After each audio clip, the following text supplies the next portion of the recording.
Sadly, Mr. Speaker, I have gone around those dispensaries. There are no dawas, no medicine, nothing you'll find in those dispensaries, Mr. Speaker. No health workers, none. No electricity, no water.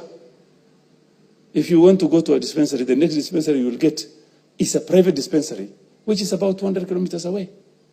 All the way from Kargi, Loyangalani, you'll go to Marsabit to get treatment from a private clinic, Mr. Speaker. And we have monies going to the counties in terms of billion shillings. Mr. Speaker, why am I saying they should take care of this money? These monies are meant for each constituency. The monies which are meant for a particular constituency should go to that constituency. And also the community there should, the elders and the contractors and the suppliers also should come from the same constituency, so that the communities also, the transporters, the suppliers, and the contractors can benefit from the resources that are coming to their constituency.